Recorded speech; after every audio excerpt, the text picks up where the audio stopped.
Shalom, salam jumpa dalam renungan harian kita Selasa 29 Maret 2022, Pekan Prapaskah yang keempat. Saudara-saudari yang terkasih, pastilah setiap orang mempunyai kerinduan untuk digapai, dirasakan atau dialami di dalam hidup. Dan banyak usaha, banyak cara dilakukan untuk sampai pada kerinduan itu. Apalah jadinya hidup ini jika segala sesuatu yang kita rindukan tidak pernah kita alami? Pastilah kita akan merasa frustasi, capek, bahkan mulai membuat hidup menjadi tidak teratur, asal-asalan, dan banyak hal lain yang bisa terjadi. Dalam bacaan-bacaan hari ini teristimewa bacaan Injil diingatkan kepada kita bagaimana kita untuk sampai memperoleh kerinduan itu. Ada butuh banyak perjuangan, bahkan dari segi waktu butuh waktu yang lama. Bagaimana seorang yang lumpuh itu membutuhkan 38 tahun baru dia mengalami kerinduan, yakni tak kala dia berjumpa dengan Tuhan kita Yesus Kristus. Maka dalam pencobaan, dalam usaha mencapai kerinduan, memang kita membutuhkan atau dibutuhkan dari kita kesabaran.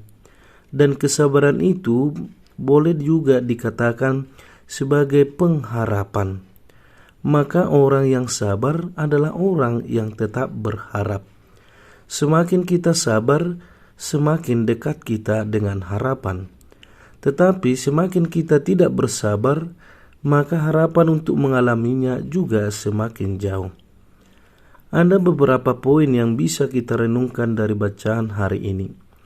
Yang pertama, bahwa Yesus Kristus dengan kasih-Nya kepada umat manusia, kepada kita bersama, haruslah kita yakini dengan sungguh-sungguh bahwa di dalam Dia ada kuasa, ada kasih yang memungkinkan kita untuk mendapatkan apa yang menjadi kerinduan kita.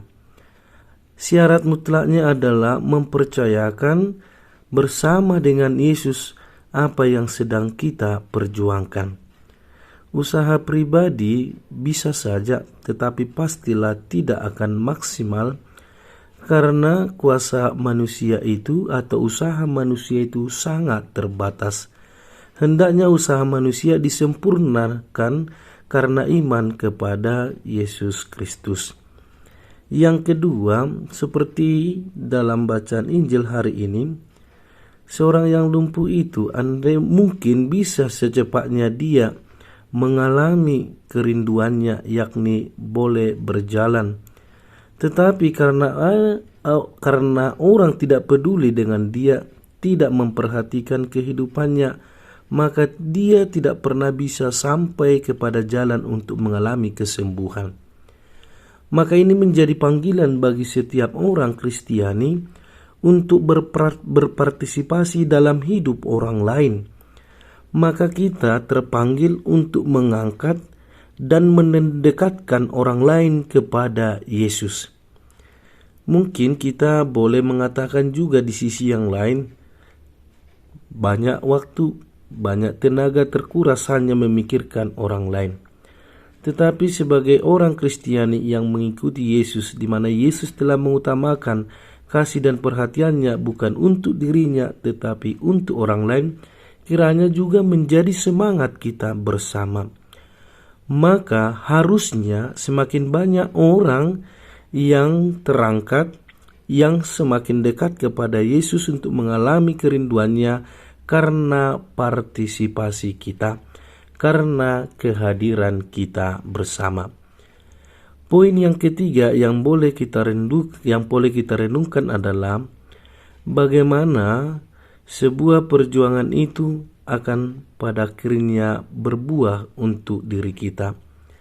Mari kita yakin tidak ada yang sia-sia dari setiap perjuangan hidup kita. Mungkin kita hanya perlu bersabar, mungkin kita perlu tetap yakin supaya perjuangan kita ini sungguh menjadi pengalaman hidup kita. Maka mari menyerahkan hidup kita kepada Tuhan, sebab di dalam dan bersama Dia kita akan menemukan kerinduan-kerinduan hidup kita. Shalom, Tuhan memberkati.